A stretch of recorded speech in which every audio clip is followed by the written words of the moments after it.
하나님 감사합니다. 새 아침 우리 주님께서 우리에게 허락해 주셨습니다. 정말 감사합니다. 오늘도 반복되는 일상에서 하나님의 음성 듣게 하여 주시고 나를 향하신 하나님의 사랑을 발견하는 하루가 되게 하여 주시옵소서. 우리가 숨을 쉬고 물을 마셔야 사는 것 같이 주님의 숨결을 느끼고 주님의 음성을 들으며 오늘 하루도 살게 하여 주시옵소서. 세상 사람들이 영성에 많은 관심을 갖고 삽니다. 날마다 나의 반복되는 일상에서 하나님을 찾으려는 것이 참된 영성인 줄로 믿습니다. 하나님의 음성 들으려는 그 마음이 우리에게서 사라지지 않게 하여 주시고 그 영성이 내 삶에서 습관이 되게 하여 주시옵소서. 그렇게 하나님의 마음을 읽기 위해서 작은 일 하나에도 소홀히 하지 않게 하여 주시고 작은 자 한 사람에게도 함부로 대하지 않게 하여 주시며 나에게 스쳐가는 모든 환경 가운데서도 주님의 마음을 느낄 수 있도록 인도하여 주시옵소서. 하나님, 그동안 열흘 동안 케냐 단기 선교팀이 선교의 사역을 잘 감당하였습니다. 안전하게 건강하게 사역할 수 있도록 이끌어 주시고 인도하여 주신 것 감사합니다. 이제 모든 일정을 마치고 귀국 중에 있습니다. 이 땅에 도착할 때까지, 가정으로 돌아갈 때까지 주의 손길이 저들을 보호하여 주시옵소서. 저들이 뿌렸던 작은 씨앗들이 이제 먼 훗날 귀한 열매로 맺혀질 수 있도록 인도하여 주셔서 보잘것없는 헌신이지만 큰 결실이 추수의 열매가 맺혀질 수 있도록 우리 주님 축복하여 주시옵소서. 오늘도 우리가 함께 예레미야서를 펴고 읽습니다. 우리 교우들이 말씀을 읽고 듣는데 그치지 않게 하여 주시고 예레미야 선지자의 마음을 조금이라도 담게 하시고 따라가게 하여 주시옵소서. 오늘도 말씀을 통한 우리의 마음의 변화를 기대하며 예수 그리스도 이름으로 기도 올리옵나이다. 아멘. 하나님의 말씀 함께 보겠습니다. 예레미야서 32장 1절에서 15절까지의 말씀입니다. 예레미야서 32장 1절에서 15절까지 말씀을 우리 한 절씩 교독하시겠는데요. 오늘 중간에 3절에서 5절은 이렇게 떨어져 있질 않아가지고 그 부분은 제가 길더라도 다 읽도록 하겠습니다. 한 절씩 교독합니다. 유다의 시드기야 왕 10째 해 곧 느부갓네살 8째 해에 여호와의 말씀이 예레미야에게 임하니라. 그때 바벨론 군대는 예루살렘을 에워싸고 선지자 예레미야는 유대 왕의 궁중에 있는 시위대 뜰에 갇혔으니 이는 그가 예언하기를 여호와의 말씀에 보라 내가 이 성을 바벨론 왕의 손에 넘기리니 그가 차지할 것이며 유다 왕 시드기야는 갈대아인의 손에서 벗어나지 못하고 반드시 바벨론 왕의 손에 넘겨진 바 되리니 입이 입을 대하여 말하고 눈이 서로 볼 것이며 그가 시드기야를 바벨론으로 끌어가리니 시드기야는 내가 돌볼 때까지 거기 있으리라. 여호와께서 이와 같이 말씀하시니라. 너희가 갈대아인과 싸울지라도 승리하지 못하리라 하셨다 하였더니 유다 왕 시드기야가 이르되 내가 어찌하여 이같이 예언하느냐 하고 그를 가두었음이었더라. 예레미야가 이르되 여호와의 말씀이 내게 임하였느니라. 이르시기를 보라 내 숙부 살롬의 아들 하나멜이 내게 와서 말하기를 너는 아나돗에 있는 내 밭을 사라. 이 기업을 물을 권리가 내게 있느니라 하리라 하시더니 여호와의 말씀과 같이 나의 숙부의 아들 하나멜이 시위대 뜰 안 청하노니 너는 베냐민 땅 아나돗에 있는 나의 밭을 사라. 기업의 상속권이 내게 있고 물을 권리가 내게 있으니 너를 위하여 사라 하는지라. 내가 이것을 여호와의 말씀인 줄 알았으므로 내 숙부의 아들 하나멜의 아나돗에 있는 밭을 사는데 은 17세겔을 달아주되 증서를 써서 봉인하고 증인을 세우고 은을 저울에 달아주고 법과 규례대로 봉인하고 봉인하지 아니한 매매 증서를 내가 가지고 나의 숙부의 아들 하나멜과 매매 증서의 인친 증인 앞과 시위대 뜰에 앉아 있는 유다 모든 사람 앞에서 그 매매 증서를 나의 손에 네리야의 아들 바룩에게 붙이며 그들의 앞에서 바룩에게 명령하여 이르되 만군의 여호와 이스라엘의 하나님께서 이와 같이 말씀하시기를 너는 이 증서 곧 봉인하고 봉인하지 않은 매매 증서를 가지고 토기에 담아 오랫동안 보존하게 하라. 함께 봅니다. 만군의 여호와 이스라엘의 하나님께서 이와 같이 말씀하시니라. 사람이 이 땅에서 집과 밭과 포도원을 다시 사게 되리라 하셨다 하니라. 아멘. 잘 지내셨죠? 네. 자, 오늘 예레미야서를 읽는 가운데 아나돗에 있는 밭을 예레미야가 사는 그 에피소드를 우리가 같이 보면서 이 안에 또 어떤 하나님의 그 음성이 있는가 같이 살펴보면 좋겠습니다. 뭐 그냥 뭐 옛날에 있었던 한 가지 사건이 여건이 스쳐 지나가는 그러한 일 중에 하나거니 생각할 수가 있지만 여기에 아주 큰 그 의미가 있습니다. 그래서 오늘 이 본문을 우리가 이해하기 위해서는요, 세 절만 이해하면 됩니다. 세 절, 1절과 그리고 8절과 15절. 이 본문에서 1절, 8절, 15절 세 절만 우리가 잘 이해하면은 오늘 이 말씀을 우리가 잘 이제 공부하게 된다 여겨집니다. 먼저 첫 번째입니다. 1절인데요. 1절 제가 다시 한번 읽어드릴게요. 유다의 시드기야 왕 열째 해, 곧 느부갓네살 18째 해에 여호와의 말씀이 예레미야에게 임하니라.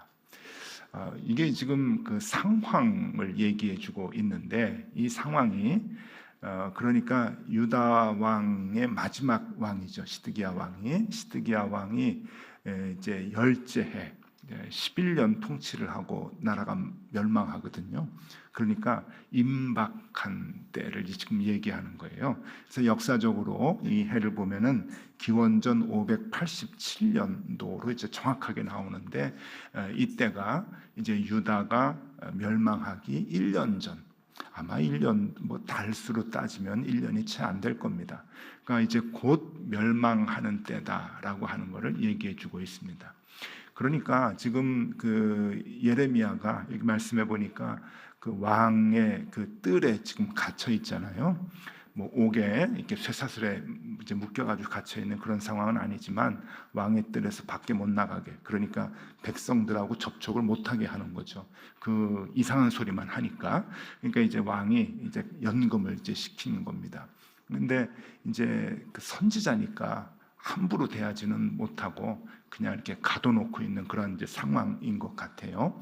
그래서 쓸데없는 얘기하지 못하도록 이제 그 막아놨는데 어쨌든 지금 이 상황은 유다가 그러니까 전체 이스라엘이 멸망하기 직전이었다라고 하는 것을 이제 얘기해 줍니다. 지금 예레미야가 이제 그 왕이 이제 가택연금을 시키고 백성하고 접촉하지 못하게 하고 아마 그 이제 그 화가 좀 많이 났을 것 같은데 이 예레미야를 왜 가두었는가 하는 것은 아까도 얘기했죠. 쓸데없는 소리를 하고 다닌다고. 예레미야 입장에서는 하나님의 소리인데, 하나님이 얘기하라고 하는 소리인데, 언제나 이렇게 그 선지자들은 그 하나님의 말을 제대로 하면은 세상으로부터 이제 미움을 받는 게 사실인 것 같아요. 예전이나 지금이나 마찬가지죠. 특별히 하나님의 말씀을 바르게 전하게 되면은 언제나 기득권을 갖고 있는 그러한 그 사람들로부터, 그런 사회로부터 늘 미움을 받고 죽임을 당하는 그러한 그 관계인데, 지금 이 그 어떤 그 이제 얘기를 하는가 하면은요, 3절에서 5절의 그 사이에 이제 이렇게 나옵니다. 하나님 말씀 이제 보면은요, 3절에서 5절 제가 읽어드릴게요. 이는 그가 예언하기를 여호와의 말씀에 보라, 내가 이 성을 바벨론 왕의 손에 넘기리니, 이제 망한다는 얘기죠. 그가 차지할 것이며 유다 왕 시드기야는 갈대아인의 손에서 벗어나지 못하고, 이 갈대아인은 바벨론 사람을 얘기하는 겁니다. 갈대아인의 손에서 벗어나지 못하고 반드시 바벨론 왕의 손에 넘겨진 바 되리니 입이 입을 대하여 말하고 눈이 서로 볼 것이며, 이게 이제 중요한 표현이에요. 입이 입을 대하여 말하고, 그러니까 당신이 유다 왕 시드기야가 바벨론 왕 앞에 이제 끌려가게 될 것이다 하는 얘기죠. 입이 입을 대하여 말하고, 바로 앞에서 이제 그 항복을 하고 이제 그 멸망했다고 하는 걸 선언을 하고 벌을 받고 하는 이제 그런 얘기예요.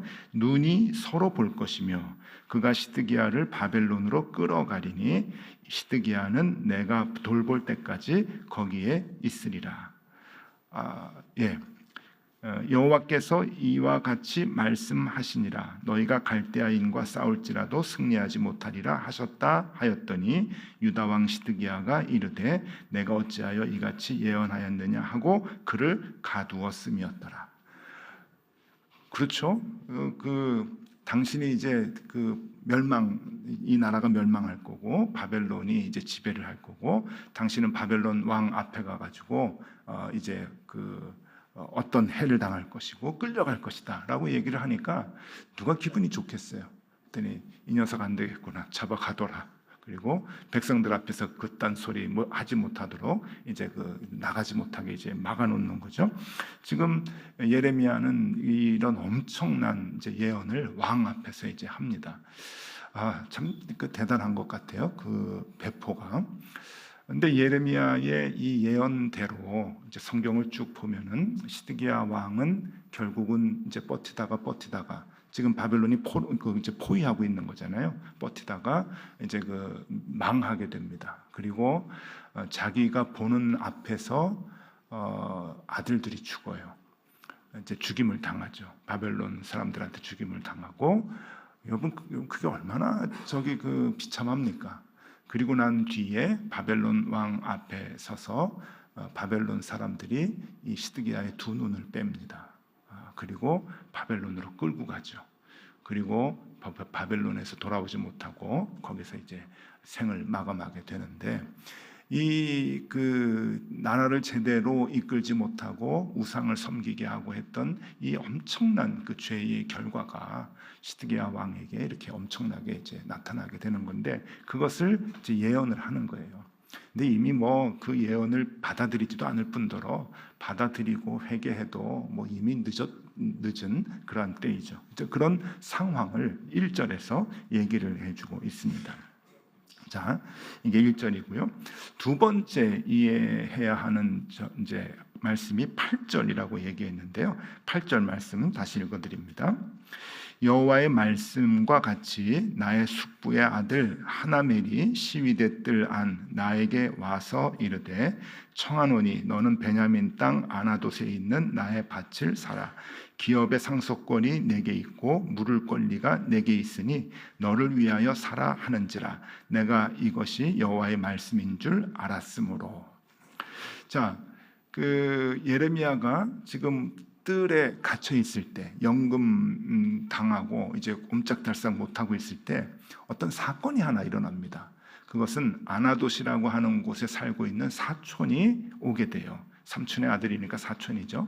사촌이 와서 내가 갖고 있는 땅을 너에게 팔 테니까 사라 라고 하는 이야기를 하는데, 이 상황 속에서 이게 이제 실질적으로 일어났던 이제 사건이죠. 근데 그 일상에 일어났던 사건 가운데서 이 8절 마지막에 보니까 내가 이것이 여호와의 말씀인 줄 알았으므로, 하나님의 음성과 하나님의 뜻이 그 안에 있음을 이제 알게 된 거예요. 그러니까 이 땅을 살아가면서 일어나는 그런 작은 일이지만은 그 일 가운데서 하나님의 음성이 지금 예레미야에게 들렸다라고 하는 것을 얘기해 주는 건데, 이게 지금 어떤 일인가 하면은요, 아나돗이라고 하는 곳에서 사촌이 옵니다. 아나돗은 어느 땅인가 하면은 예루살렘, 지금 갇혀 있는 시드기야 왕이 있는 그 예루살렘에서 북쪽으로 얼마나 되냐면은 한 4km. 그러니까 지금 말로 하면은요, 여기에서 뭐 구리 가는 것도 안 되는 거죠. 4km 굉장히 짧습니다. 그러니까 옛날에는 이제 성을 쌓고 이제 그 사람들이 살았으니까 성 밖에 나와가지고 한 4km 정도 걸어가면은 있는, 그러니까 지금 말로 얘기하면은 예루살렘의 위성 도시 같은, 위성 마을 같은 그러한 곳인데, 이 지역은 베냐민 사람들이 살았었습니다. 옛날에 이스라엘 사람들이 가나안으로 들어간 다음에 이제 제비 뽑기를 해가지고 땅을 분할을 했잖아요. 그럴 때 이 그 베냐민 사람들의 땅에 속해 있던 곳이 아나돗이었습니다. 그런데 베냐민 사람들이 살고 있던 그 땅 가운데서 아나돗이라고 하는 그 마을을 누구에게 드렸냐면은 레위 사람들에게 줬어요. 각 지파에서 레위 사람들에게 줘야 하는 그 성읍들이 있거든요, 땅들이. 근데 그 아나돗이라고 하는 마을을 레위 사람들이 살 수 있도록 레위 사람들이 이제 분깃으로 주었습니다. 그래서 거기서 레위 사람들, 그러니까 제사장들이 거기에 이제 있었던 거예요. 근데 다윗 시대에, 이제 다윗과 솔로몬 시대에 어떤 일이 있었는가 하면은요, 이 그 다윗 시대에 아비아달이라고 하는 그 제사장이 있었습니다. 참 좋은 제사장이었는데, 그래서 다윗이 늘 곁에 두고 이 제사장과 같이 이제 그 통치를 하고 일을 했었어요. 이 아비아달이, 그러니까 그 다윗의 오른편, 오른손과 같은 그러한 그 존재였는데, 다윗이 죽고 난 뒤에 제사장들이 그 후임의 왕을 세우는 일에 아주 결정적 역할을 하거든요. 근데 이 아비아달이 누구를 세웠는가 하면은 아도니아를 세웠습니다. 다윗의 넷째 아들 아도니아가 이제 왕이 되고 싶어 했고, 성경에 보면 아도니아가 잘생겼고 능력이 축출해가지고 그 다윗을 따르던 그 충신들이 아도니아를 많이 이제 세웠거든요. 그때 이 아비아달이라고 하는 이 그 제사장이 이 아도니아를 왕으로 세우는데 이제 일조를 한 거예요. 근데 결국 누가 왕이 됐죠? 10번째 아들인 솔로몬이 왕이 됐습니다. 그러니까 솔로몬이 왕이 된 뒤에 아도니아를 쫓았던 모든 이제 대신들과 모든 사람들은 이제 다 숙청이 되는 거예요. 그래서 이 그 아비아달이라고 하는 이 제사장이 어디로 쫓겨나는가 하면은 아나돗이라고 하는 마을로 쫓겨나요. 죽이지는 않고, 그러니까 이 제사장이니까 죽이지는 않고 아나돗으로 이제 쫓아내는데, 그 아나돗에 가가지고 살게 됩니다. 그러다가 이제 몇백 년이 지금 지난 거예요. 그 아비아달의 후손이 누군가 하면은 예레미야입니다. 예레미야. 자, 예레미야 1장 1절 한번 볼까요? 우리 예레미야서 처음 보면 이제 1장 1절이 나오는데, 예레미야서 1장 1절이 이렇게 나옵니다. 베냐민 땅 아나돗의 제사장들 중에 힐기야의 아들 예레미야의 말이라. 그러니까 이 아나돗에서 태어나서 아나돗이라는 곳에서 살게 된 이유는 조상 때문인 거예요. 조상 그 아비아달, 그 아주 먼 그 할아버지가 이렇게 이제 귀향을 가가지고 그 아나돗 땅에 살면서 이제 자손들을 계속 낳았는데, 그 자손 중에 한 사람이 예레미야다. 그러니까 아나돗 사람이다라고 하는 거예요. 자, 그 아나돗에 살고 있던 사촌이 와가지고 땅을 좀 사달라고 얘기하는 겁니다. 이 감옥에 있는 사람한테 와가지고 땅을 사달라고 이제 그래요. 여기 보니까 은 17세겔로 이제 땅을 샀다고 얘기를 하는데, 예레미야가 제사장인데 무슨 돈이 있으며 또 땅을 사서 뭐 합니까? 이제 망할 건데. 우리가 그렇게 이제 생각할 수 있는데, 이 땅이 그렇게 큰 땅이 아닙니다. 은 17세겔이라고 하면은 지금으로 봐서는 이게 이제 그 어느 정도 가치가 되고 어느 정도 땅이 되는지는 잘 모르겠어요. 정확하게 이제 계산은 잘 안 되니까. 그런데 이 17세겔이 이제 은의 무게 단위인데, 오늘날로 이제 환산을 해 보면은 놀라지 마세요. 20만 원에서 한 30만 원 사이입니다. 그러니까 땅이 작은 땅인 거예요. 그러니까 20만 원에서 30만 원. 그러니까 갇혀 있었지만 그 정도는 아마 돈을 줄 수는 있었던 것 같아요. 예레미야가 20만 원에서 30만 원 정도, 뭐 많이 잡아가지고 30만 원이라고 하죠. 30만 원 정도의 땅을 이제 그 사촌이 와가지고 내가 이거 감당 못하니까 좀 사달라. 너에게 권리가 있다라고 지금 얘기를 하는 거예요. 여기서 이제 유대 사람들의 이제 토지에 관한 법을 좀 알아야 되는데, 유대 사람들은 이 하나님께서 토지를 분할을 해준 거잖아요. 그러니까 개인 땅이 아닙니다. 그냥 사는 동안 하나님께서 주신 그 땅을 이제 맡아서 경작을 하고 경영을 하고 운영을 하는 이제 그러한 그 땅에 대한 그 가치를 갖고 있었는데, 이 그 베냐민 이제 지역의 땅이면은 베냐민 사람에게만 위탁이 돼요. 사고팔수할 수 있는 거예요. 그러니까 다른 지파 사람들에게는 이것을 팔 수가 없는 거예요. 왜냐하면 하나님이 지정해 준 구역이기 때문에. 그래서 이 아나돗에 살고 있는 사촌이 굳이 이 예레미야에게 온 것은 예레미야가 그 지역 사람이기 때문에 그런 거죠. 다른 사람에게 팔 수가 있는 게 아닙니다. 그래서 그 사람에게 이제 그 예레미야에게 위탁을 했던 거고요. 또 이스라엘에는 이제 고엘 제도라고 하는 게 있어요. 고엘 제도. 이 조금 익숙하지는 않으신데, 이 고엘 제도가 뭔가 하면은 같은 그 지역의 사람이거나 같은 지파, 그리고 조금 더 축소해서 같은 집안, 친척이라고 하면은 그 사람의 어려움을 함께 감당해야 하는 의무가 있는 제도예요. 이스라엘 사람들은 굉장히 끈끈하거든요, 이게. 그래서 내 집안이다, 내 친척이다, 좀 넓게 얘기하면 내 지파 사람이다 라고 하면은 그 사람의 어려움을 함께 해결해주고, 그 사람이 돈 문제 때문에 어렵다 그러면 같이 돈을 지불해주고, 또 그 사람이 힘들어하면은 같이 그 문제를 해결하려고 애를 써주는 그 의무가 고엘 제도인데, 지금 이 사촌이 어떤 상황인지 몰라도 돈이 좀 필요했던 것 같아요. 그래서 땅을, 자기 걸 권리를 포기하고 예레미야에게 땅을 사달라. 네가 거기 사람이었으니까 너밖에 없다. 지금 이제 그런 상황이 됐던 것 같아요. 그러니까 이 고엘 제도라고 하는 것으로 인해서 지금 예레미야가 그 땅을 이제 사주는데, 문제는 아까 8절 제일 마지막 부분에 그런 상황에서 이것이 여호와의 말씀인 줄로 깨달았다 하는 거예요. 이 예레미야에게 주는 하나님의 이 긴박한 상황, 이스라엘이 지금 멸망하려고 하는 그 상황 가운데서 하나님이 주시는 이것이 사인이구나, 메시지구나 라고 하는 것을 예레미야가 캐치를 하게 되는 거죠. 그냥 일상 중에 일어날 수 있었던 일이거든요. 물론 갇혀있는 사람에게 와가지고 땅을 사줘 라고 하는 게 뭐 매일매일 일어나는 건 아니지만, 이게 뭐 몇만 평, 몇십만 평 그런 게 아니잖아요. 그냥 20만 원, 30만 원 돈 줘가지고 야, 요거 조금 더 물어줘 라고 하는 이제 그러한 상황인데, 얼마든지 일어날 수 있는 상황인데, 이 아나돗의 이 밭을 사면서 이 예레미야는 이거 하나님의 사인이구나 라고 하는 것을 알게 되는 거죠. 자, 그러면 세 번째로 그것이 하나님의 어떤 사인인가 하는 거예요. 그게 15절에 나옵니다. 15절 말씀 보면은요, 만군의 여호와 이스라엘의 하나님께서 이와 같이 말씀하시니라.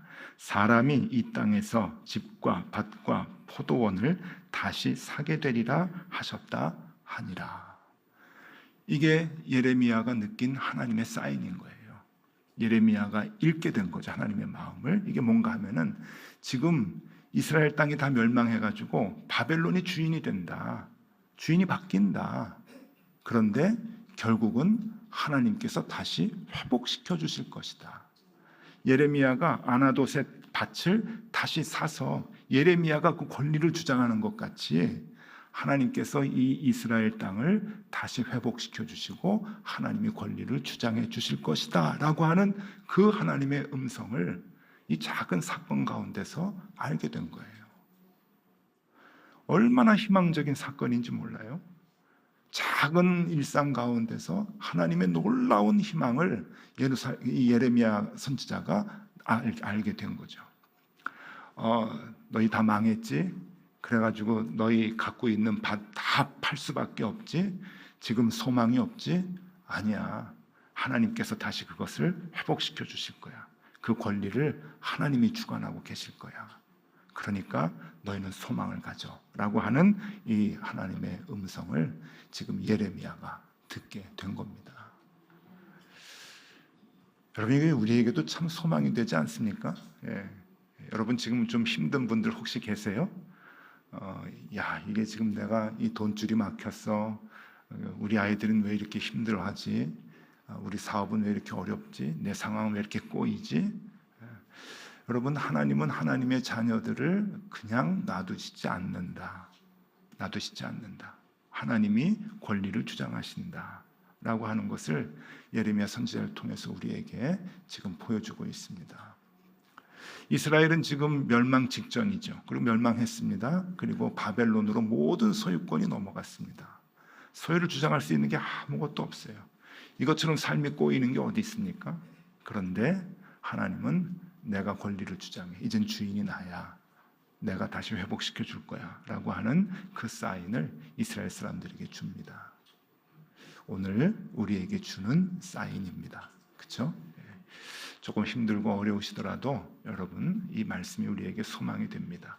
우리에게도 아나돗의 밭, 이 사건이 우리에게도 늘 일어나는 거예요.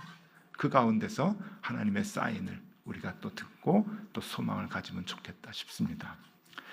그래서 정리를 해드립니다. 오늘 하나님의 말씀의 정리, 아나돗에 있는 밭을 사는 가운데서 이 아나돗의 교훈이 뭔가, 두 가지인데요. 첫 번째는 하나님은 하나님의 자녀들을 반드시 회복시켜 주신다. 그렇죠? 하나님은 하나님의 자녀들을 반드시 회복시켜 주신다. 우리의 죄와 우리의 잘못으로 조금 어려움 당할 수도 있습니다. 우리의 상황들이 조금 꼬일 수도 있어요. 그런데 길게 가지 않습니다. 하나님은 반드시 회복시켜 주신다. 믿으시죠? 네, 반드시 회복시켜 주신다. 조금 힘들고 어려워도 여러분, 아닙니다. 하나님은 끝까지 우리를 힘들게 하시지 않아요. 반드시 우리를 회복시켜 주신다 하는 것, 우리가 오늘 이 말씀을 통해서 얻는 하나님의 귀한 마음이고요. 두 번째 하나가 더 있습니다. 나에 대한 권리는 나에게 있는 것이 아니라 누구에게 있다? 하나님께 있다. 우리에 대한 모든 권리, 나에 대한 모든 권리는 하나님께 있는 거예요. 하나님, 내 밭 사주세요. 하나님께서 사주시는 거죠. 그리고 하나님께서 권리를 주장하시는 겁니다. 이 아나돗의 이 밭의 이 에피소드는 여러분, 우리에게 얼마나 강렬한 생명의 말씀을 주는지 몰라요. 우리의 권리는 우리에게 있는 것이 아니다. 우리에게 있는 것이 아니다. 하나님께 있다. 그리고 하나님께 있을 때만이 회복될 수 있는 거죠. 우리에게 있을 때 회복된다고 여러분 자만하시면 안 됩니다. 부모들이 자녀들을 잘 키우려고 잔소리 많이 하잖아요. 근데 교육학자들 얘기 들어보면은 잔소리하지 말라 그러잖아요. 왜 잔소리하지 말라 그러냐면은 자기도 잘못됐으면서 부모님들도 제대로 살지 못했으면서 왜 아이에게 자꾸 잔소리하느냐. 이제 부모님들은 할 말이 많죠. 내가 시행착오 겪어보니까 이러면 안 되겠더라. 그리고 아이들에게 잔소리하는 거라 그러는데 여러분, 우리가 아무리 우리 인간의 삶을 우리가 주관하려고 해도 꼬일 수밖에 없습니다. 완전하지 않기 때문에. 그렇죠? 그런데 하나님께서 주인이 되셔서 하나님께서 우리에 대한 주권을 갖고 이끌어 주시면 여러분, 모든 것이 회복됩니다. 모든 것이 회복됩니다. 그래서 그게 더 중요한 거죠. 하나님, 내 밭을 사주세요. 내 인생의 밭을 주님께서 맡아주십시오. 권리가 하나님께 있습니다 라고 하나님께 위탁할 때 여러분, 그때부터 하나님께서 우리의 인생을 이끌어 주시고 인도해 주신다 하는 겁니다. 자, 우리 다시 복습합니다. 1절 상황에서 꼬였다, 소망이 없다, 멸망뿐이다. 암담한 상황이죠. 그런데 하나님께서 사인을 보여주십니다. 아나돗의 밭을 사라고 하는 그 사인을 통해서 희망을 줍니다. 그 뜻은 무엇입니까? 주권은 하나님께 있다. 하나님이 주관하실 때 회복된다라고 하는 사인입니다. 여러분, 오늘 우리에게 주시는 메시지가 강렬합니다. 힘들고 어려운 그런 그 상황에 놓여 있는 분들 혹 계실 텐데 여러분, 절망하지 마시고 다시금 이 아침에 우리가 소망을 가지면 좋겠습니다. 그리고 또 우리가 하나님께 우리의 모든 것을 다 맡기고 산다고 할지라도 날마다 또 내가 자꾸 주인이 되려고 하는 마음이 있거든요. 다시 그 마음을 돌이켜서 나의 삶의 주권은 주님이 갖고 계십니다 하는 그 고백을 오늘 이 아침에 하면 좋겠습니다. 그럴 때 하나님께서 우리의 모든 인생을, 삶을, 상황을 선한 길로 인도해 주실 것입니다. 예. 자, 우리 그 마음 가지고 우리 같이 찬양하면서 또 기도하면 좋겠습니다. 내 영혼은 안전합니다. 우리 하나님께 모든 권리를 맡길 때 내 영혼 안전합니다. 우리 같이 찬양하겠습니다.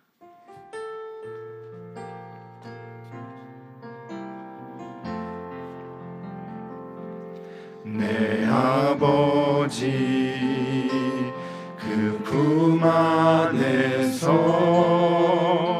내 영혼은 안전합니다. 아멘. 주 손길로 내 삶을 안으시니 그 평강이 나를 덮습니다. 나 비록 넘어지며 흔들리지만 주 내 안에 거하며 나를 붙드시니 내 생각을 주께로 돌리고 주시는 평강의 옷을 입습니다. 주 약속 안에서 내 영혼 평안해 내 뜻보다 크신 주님에게 왜 나 신뢰해 두려움 다 내려놓고 주님만 의지해 주 안에서 내 영혼 안전합니다. 한 번 더 부르겠습니다. 내 아버지 그 품 안에서 내 영혼은 안전합니다. 주 손길로 내 삶을 안으시니 그 평강이 나를 덮습니다. 나 비록 넘어지며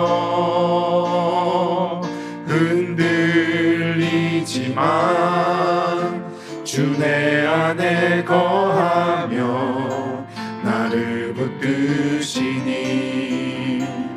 내 생각을 주께로 돌리고 주시는 평강의 옷을 입습니다.